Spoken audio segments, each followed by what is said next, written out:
சுவாமியே சரணம் ஐயப்பா. நமது யூடியூப் சேனலுக்கு உங்கள் அனைவரையும் அன்புடன் வரவேற்கிறோம். சபரிமலைக்கு யாத்திரை செல்லும் ஒவ்வொரு பக்தரின் பயணத்திலும் சில இடங்கள் ஆன்மாவோடு கலந்துவிடும். அப்படிப்பட்ட ஒரு புனிதமான இடம்தான் அழுதா நதி. கன்னிமூல கணபதியை வணங்கி பேட்டை துள்ளி களைப்புடன் வரும் ஐயப்ப பக்தர்கள் புத்துணர்ச்சி பெற குளிக்கும் முதல் புண்ணிய நதி இது. ஆனால் இந்த நதிக்கு அழுதா நதி, அதாவது கண்ணீர் நதி என்று ஏன் பெயர் வந்தது என்று எப்போதாவது யோசித்திருக்கிறீர்களா? ஒரு நதி கண்ணீரால் உருவாக முடியுமா? ஆம், முடியும். வாருங்கள், அந்த தியாகமும் வீரமும் பச்சாத்தாபத்தில் கலந்த தெய்வீக கதைக்குள் பயணிப்போம். இந்த கதையின் நாயகி அரக்கி மகிஷி. தன் அண்ணனான மகிஷாசுரனை அன்னை துர்க்கை வதம் செய்ததால் தேவர்கள் மீது தீராத பழிவாங்கும் வெறியுடன் இருந்தாள். அதே சமயம் புலிப்பால் கொண்டு வர வனத்திற்குள் நுழைந்த மணிகண்டன் தனது தெய்வீக பயணத்தை தொடங்கினார். தேவர்களை காக்க அரக்கி மகிஷியை வதம் செய்ய புறப்பட்டார். மணிகண்டனின் வருகையை அறிந்த மகிஷி கடும் கோபத்துடன் அவரை எதிர்க்க வந்தாள். இருவருக்கும் இடையே ஒரு பிரம்மாண்டமான உக்கிரமான போர் மூண்டது. அந்த போரின் அதிர்வால் பூமி அதிர்ந்தது, மலைகள் குலுங்கின. மகிஷி தன் மாயாஜால சக்திகள் அனைத்தையும் பயன்படுத்தினாள்.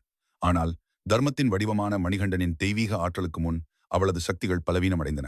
இறுதியில் ஐயப்பன் அந்த மாபெரும் அரக்கியின் கொம்புகளை பிடித்து அவளை தூக்கி வானத்தில் சுழற்றி பூமியில் ஓங்கி அறைந்தார். அந்த அடியின் வேகத்தில் அவள் விழுந்த இடமே இன்று கல்லிடும் குன்று என்று அழைக்கப்படுகிறது.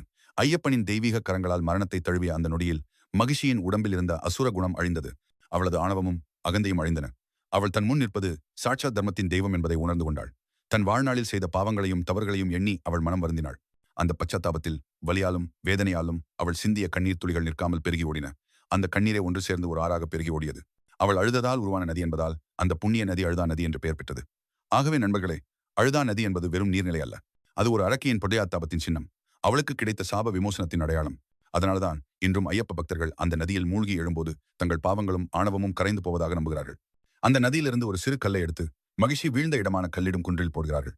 மகிழ்ச்சியைப் போல எங்களுக்குள் இருக்கும் தீய குணங்களும் மீண்டும் தலைதூக்கக்கூடாது என்பதே இந்த சடங்கின் தாற்பயம். அழுத நதி ஒருவரின் தவறுகளை உணர்ந்து வருந்தினால் இறைவனின் மன்னிப்பு நிச்சயம் உண்டு என்பதை நமக்கு உணர்த்துகிறது. இந்த தெய்வீக தகவல் உங்களுக்கு பிடித்திருந்தால் இந்த வீடியோவை லைக் செய்து உங்கள் நண்பர்களுடன் பகிருங்கள். நமது சேனலை சப்ஸ்கிரைப் செய்ய மறவாதீர்கள். நன்றி.